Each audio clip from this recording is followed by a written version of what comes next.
And, you know, I'm not the partying type. You know what I mean? I ain't never been to a Diddy party. I ain't never really wanted to go. But I don't go to a lot of people parties. You know, that just ain't what I'm in it for. And somewhat grounded accusations against Jay-Z and Beyoncé. People believe that over the years, Jay-Z's connections to R. Kelly and P. Diddy mean that he at the very least knew about some of the stuff they were up to, and possibly was even involved, especially when lawyers involved in Diddy's case right now are saying things like this. Ice Cube dropped 5 words on stage in Vegas that exposed a secret network connecting Jay-Z, Beyoncé, and Diddy's darkest parties, and the invoice that proves it all. You deserve to know what really happened. I'm working hard to build this channel, and I'd truly love your help. Why not hit subscribe and be part of this journey? Me and WC ain't never been to a Diddy party. That's all it took.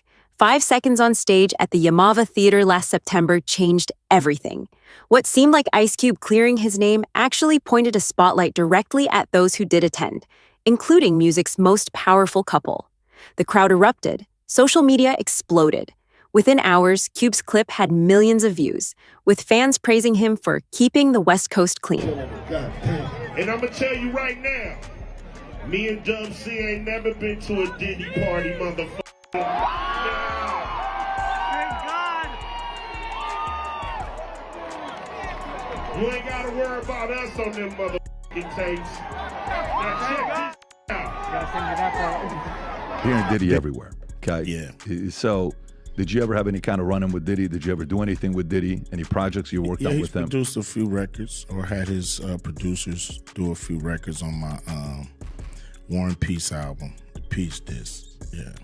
How was he to work with? It was cool. You know, he gave us great music. We flew out to New York, and I was mainly in the studio with the producer. You know, he had a stable of producers, so I was in the studio with his stable of producers, and I think we did some great music. And you know, I really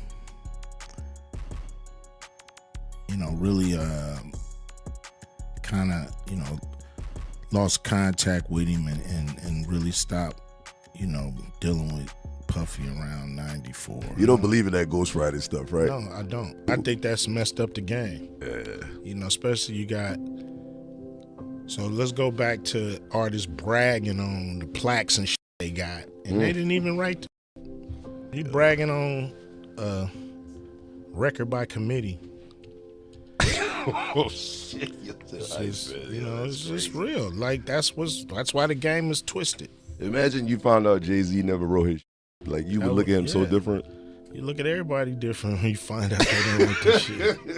Yeah, you know, in hip hop, you know, it's like you're an MC or you're a vocalist. But here's what nobody caught at first. When Cube emphasized he and WC weren't on them mother-bassing tapes, he was telling us to look at who was. And that's when someone found the invoice. Buried in court documents from a lawsuit filed by former dancer Adria English was a single piece of paper that shattered the perfect image of music royalty. Dated July 2004, from a Miami party venue, the invoice listed Beyoncé Knowles as the performer and Jay Carter as her manager. This wasn't just any booking document. A lot of negative stuff around Jay-Z right now, which is clearly damaging to him. Yeah, and I think there's like a famous quote from someone who was acquitted, and he said, all right, where do I go to get my reputation back? Right. I mean, social media was a light. Beyonce's next, Jay-Z's next, all the people in Inner Circle is next. Yeah, and the problem is there are just so many pictures of the two of them partying together, and he clearly was at a lot of Diddy parties. Photos from P. Diddy's notorious white parties over the years are starting to resurface. Here's one in the year 2000 with his then girlfriend, Jennifer Lopez. And the Daily Mail just dropped an article that includes a video of P. Diddy on a balcony talking to his guests. He says, quote, "Kids have an hour left, then this thing turns into something that when you get older, this is something y'all gonna want to come to. So let's just start to get our groove on, put the kids away, it's all good." He started throwing these parties back in 1998, and the last official party took place in Los Angeles in 2009. They were attended by a ton of A-listers, including Leonardo DiCaprio, Mariah Carey, Tommy Lee, and the Daily Mail included other photos as well that are probably too inappropriate for TikTok, so I'm not including them in this video. According to English's lawsuit, This was for one of Diddy's infamous white parties, the same events where she claims she was drugged and trafficked, the same parties where federal prosecutors now allege elaborate sex performances and coercion. I am wildly shook at this. You're going to want to hear this. One of Diddy's accusers, Adria English, alleged to Lionel B on YouTube that one of the people she was trafficked to at the hands of Diddy was someone very high profile and even royalty. What do you guys think? Who were some of those major celebrities that Diddy actually trafficked you to? Jacob the jeweler. Hey, Jacob. The others are from European countries and of a royalty. Very royal. Very royal. Like princes, that type of thing? Definitely a prince. Whoa. The opposite of being smooth. If you have smooth arms as opposed to...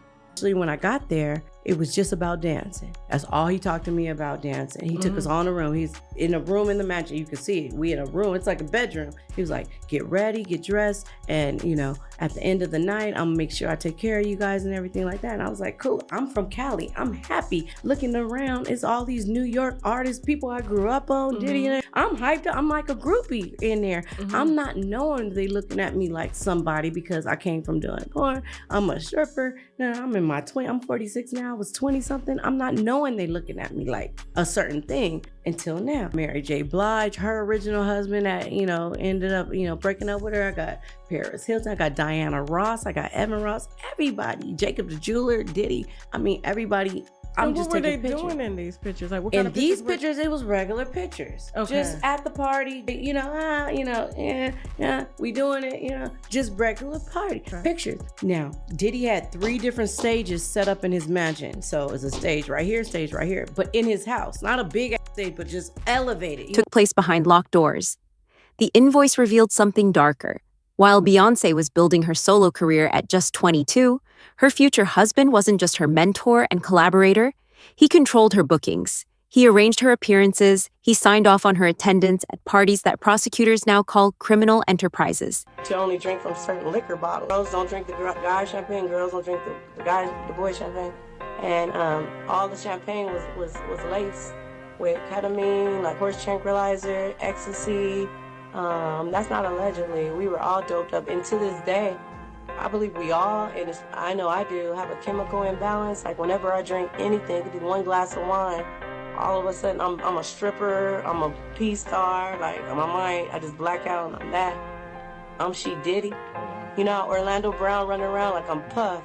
He not really act like it to everybody else. Everybody looking like he want attention, like he wilding, like, but it's something about when he you that he stood over you, like infusing himself into you while you laid there unconscious, and it's like it became a part of you, because after a certain amount, they started calling me She Diddy. Time she was only 11 years old when she was kidnapped and drugged with jelly beans and flown on a private jet to New York. In that picture, and with the girl on Diddy's lap with the D&G sweater, that's her. She's 11 years old in that picture. They put those clothes on her. They did her makeup. English's testimony painted a horrifying picture of what really happened at these gatherings.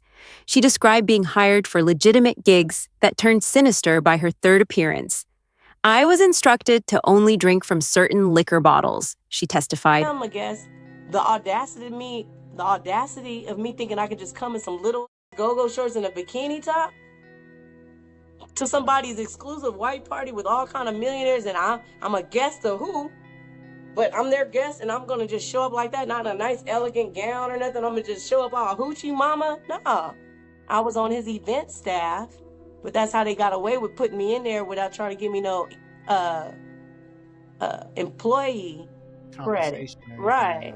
And then I found out later, another reason why they put me in the Vibe magazine, and so all the guys who wanted extras would know who to look for at the parties and to laugh at me, because they took advantage of me after they drugged me and I was unconscious. The Fed said, well, allegedly, I'm not gonna say, someone said that when they did the raid, I'm on them tapes and there's multiple A-list celebrities running a train on me, including certain Jay people. became more involved in Beyoncé's career. An insider told Celebuzz that Beyoncé's dad was pushed to the side. The insider added, "There's no bigger controller than Jay. Beyoncé is great, but she'd be a little lower on the totem pole if it weren't for hooking up with Jay." The insider said Beyoncé went from being under the control of her dad to being under the control of her husband. And as much as she wanted to make her own decisions, there was always a man around pulling her strings. Beyoncé severed ties with her dad and fired him as her manager in 2011 amid accusations of theft. She now has her own management company called Parkwood Entertainment. Beyoncé said she had been through it all in terms of betrayals and heartbreaks. She wrote, "I have had disappointments in business partnerships as well as personal ones, and they all left me feeling neglected, lost, and vulnerable." In another essay, she wrote how coming from a lineage of broken male-female relationships, abuse of power and mistrust affected her. Many people hoped Beyoncé would break free from the generational curse that appeared to be wreaking havoc in her life. But instead, she and Jay welcomed twins in 2017. And if you watched our Jessica Biel and Justin Timberlake video, then you've already heard the term Band-Aid baby, which is a term that's used to describe a child that's conceived in order to help a couple's failing relationship. Were the twins Band-Aid babies? We're unsure. Girls don't drink the boys' champagne. All the champagne was laced with ketamine, horse tranquilizer, ecstasy. The parties had 3 separate stages. Dancers performed for 45 minutes, then were instructed to get off the stage and go drink. English said she felt way more ed up than normal, even though she knew what it takes to be drunk from her work as a stripper. "We were all doped up," she stated in court documents. "To this day, I believe we all have a chemical imbalance." 20, y'all. Yeah. And it's different than when it was 2016. You know, the game has been elevated. As we can tell, there's no expense being spared. We had a black billionaire. Wait, so hold on. Why is there chatter about Jay-Z being in the same club as Diddy? Allegedly, it's because of his interest in young girls. So rumor has it that Jay-Z exploits young women in the industry, young enough to be his own daughter. Now, if you've been following Jay-Z closely, you'll know that he's far from the wholesome family man he portrays himself to be. So Jay-Z has been under scrutiny for quite some time. Do you guys remember when he was romantically involved with Foxy Brown? Yeah, she was just 15 years old and he was 27. That raised more than a few eyebrows. But wait, there's more. Jay-Z maintains close friendships with Diddy, Russell Simmons, and R. Kelly, each of whom has faced allegations related to their relationships with underage girls. Now, with fresh evidence coming to light, it won't be long before Jay-Z has to address these shady connections to Diddy. You want to know why there is no vindication for me? Because for 4 years, I've been screaming, not just Diddy, but Diddy and Jay-Z are monsters.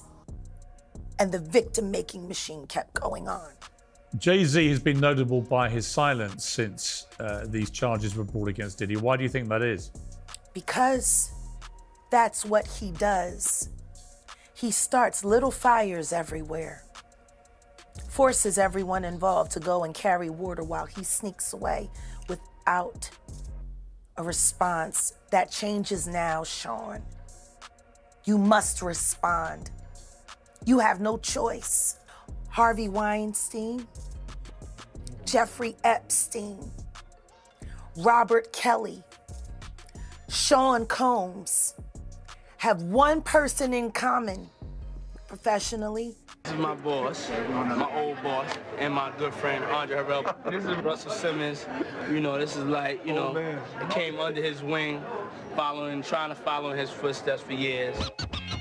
They taught me so much. I feel everybody needs somebody to teach them, but you also gotta be humble enough and willing to learn. His learned behavior from the people that mentored him. He learned from Andre Harrell. He learned from The control went deeper. Party photos from South Beach in 2003 showed Jay-Z at a VIP table with Diddy, Russell Simmons, and Andre Harrell, all men who faced allegations involving underage girls.